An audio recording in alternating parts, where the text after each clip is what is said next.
Assalamualaikum warahmatullahi wabarakatuh. Berjumpa lagi di channel saya Ahli Pemanen ABD ya. Dan berjumpa lagi bersama saya Bang ABD di channel kesayangan Anda tentang vlog panen sawit ya teman-teman. Dan untuk edisi hari ini saya tidak manen sawit. Edisi hari ini yaitu review untuk melihat-lihat keadaan kelapa sawit hari ini ya teman-teman sahabat tani di seluruh Nusantara dan di mancanegara.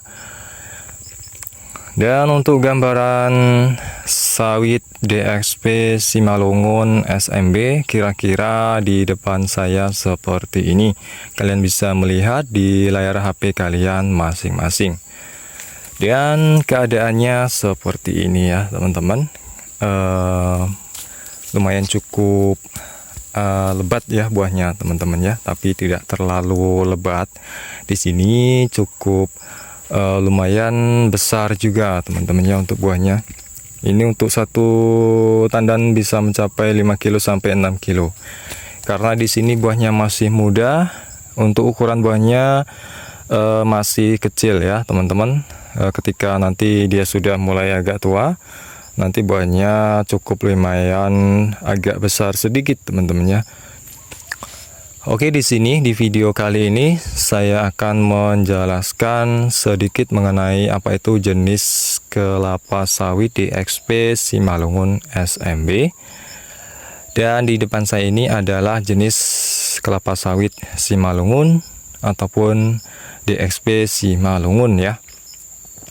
Untuk ciri-cirinya seperti ini, memiliki pelepah yang lumayan agak pendek. Kemudian di sini memiliki batang yang cukup besar. Kemudian buah tidak terlalu besar teman-teman ya. Buahnya itu bisa tingkat 3 sampai tingkat 4 ya teman-teman. Karena kemarin di sini sudah banyak yang saya panen. Buahnya tinggal ini teman-teman ya, tinggal tingkat 1, tingkat 2 seperti ini. Kalian bisa melihat sendiri ya. Dan di sini untuk keadaan buahnya belum ada yang masak, masih banyak yang mentah seperti ini. Kemudian bagaimana sih cara perawatan kelapa sawit jenis DXP Simalungun ini? Cara perawatan pemupukan, kemudian perawatan cara penyemprotan gulma, kemudian di sini ada cara perawatan pruning, dan di sini saya akan jelaskan satu persatu. Untuk yang pertama di sini cara perawatan pruning ya. Ketika pelepah sudah mulai gondrong, sudah banyak yang gondrong maksudnya teman-teman ya, sahabat tani. Di sini biasanya kalau sudah mulai gondrong itu ya tentunya susah untuk dipanen atau susah juga dijangkau untuk mengambil buahnya tentunya teman-teman ya sahabat tani. Dan untuk pruning di sini untuk dilakukan pemruningan biasanya harus menunggu rotasi pruning dan tentunya pokok kelapa sawitnya itu gondrong seperti itu ya. Yang ada di ujung itu pokoknya pokok kelapa sawitnya itu sudah mulai gondrong sampai sangga 3 seperti itu ya. Kalian bisa melihat sendiri kalau sudah seperti itu sudah masuk rotasi pruning. Dan di depan saya ini sudah saya pruning ya, karena kemarin sudah mulai gondrong. Dan apa fungsi pruning itu sebenarnya untuk kelapa sawit itu sendiri. Fungsi pruning ya tentunya untuk memaksimalkan pertumbuhan batang kelapa sawit dan buah kelapa sawit itu sendiri.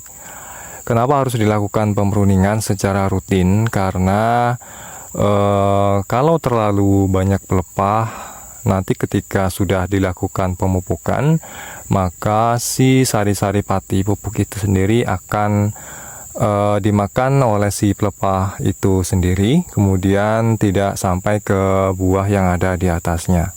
Jadi kira-kira seperti itu, paham ya sahabat tani. Kemudian sudah dilakukan pruning ya, di sini dilakukan lagi rotasi pemupukan dalam 3 bulan sekali. Untuk di plasma ini biasanya untuk pemupukan biasanya untuk 1 tahun itu 4 kali ya teman-teman, berarti 3 bulan sekali rotasi pemupukan. Apa saja pupuk-pupuk yang digunakan di plasma ini? Biasanya kalau di sini menggunakan pupuk urea ya, kemudian menggunakan pupuk mahkota, kemudian menggunakan pupuk TSP, kemudian menggunakan pupuk borat ya teman-teman. Dan 4 jenis pupuk tersebut tidak langsung dicampur ya teman-teman. Biasanya untuk 1 rotasi pemupukan itu biasanya hanya menggunakan 1 jenis pupuk ya. Contoh untuk rotasi pertama biasanya menggunakan pupuk urea, kemudian untuk rotasi yang kedua biasanya menggunakan pupuk NPK, dan kemudian untuk rotasi yang ketiga biasanya menggunakan pupuk TSP, dan yang keempat biasanya setelah sudah dilakukan pruning itu biasanya menggunakan pupuk borat ya. Jangan heran di sini kalau di PT itu menggunakan pupuk-pupuk yang mahal, tergantung perawatan itu sendiri. Jadi di sini bisa dijelaskan secara singkat dan jelas ya teman-teman. Saya di sini hanya bisa menjelaskan secara singkat saja cara perawatan kelapa sawit itu sendiri ya teman-teman sahabat tani.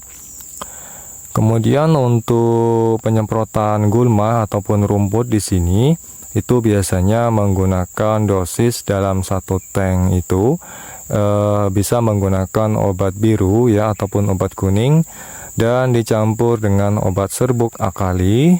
Serbuk akali itu biasanya bisa membunuh akar-akar ataupun gulma yang susah mati ya teman-teman, seperti rumput-rumput bambu dan rumput lainnya yang susah mati ya teman-teman. Itu biasanya dalam 1 tanknya itu bisa menggunakan dosis obat biru 400 ml sampai 450 ml dalam 1 tank itu dicampur dengan serbuk akali. Itu biasanya disemprotkan di sekitar piringan saja teman-teman ya, tidak sampai ke batangnya seperti ini. Kalau bisa itu jangan sampai ke batangnya, itu bisa merusak secara perlahan batang kelapa sawit itu sendiri, dan batang kelapa sawitnya itu bisa stres dan nanti tidak bisa mengeluarkan buah secara konsisten ya teman-teman. Jadi nanti dia akan stres kalau terkena obat itu sendiri.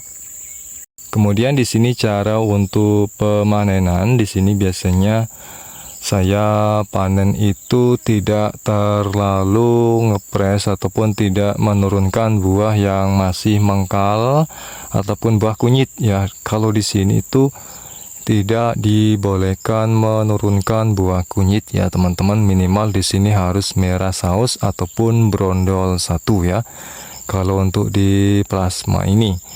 Dan untuk BJR-nya di sini ada yang 147 perak dan ada juga yang 209 perak, tergantung jenis TM ya. Kalau untuk TM2 itu masih 209 perak, dan untuk TM3 itu masih 147 perak ya teman-teman, dikali basisnya.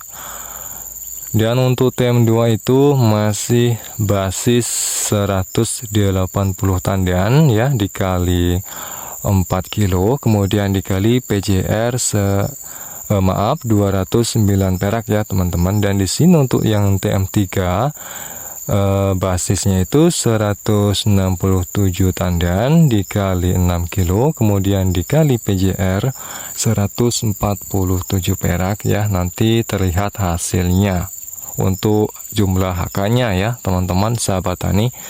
Kira-kira seperti itu kinerja di sini ya teman-teman sahabat tani. Mungkin di sini kalian cukup memahami ya ciri-ciri kelapa sawit DXP Simalungun SMB ya. Mungkin hanya ini saja video yang saya sajikan untuk hari ini. Jangan lupa like, komen, dan subscribe di video ini dan dukung terus channel ini agar channel ini terus maju dan berkembang dan memberikan motivasi kepada kalian pemirsa di rumah ya teman-teman. Oke, sampai jumpa.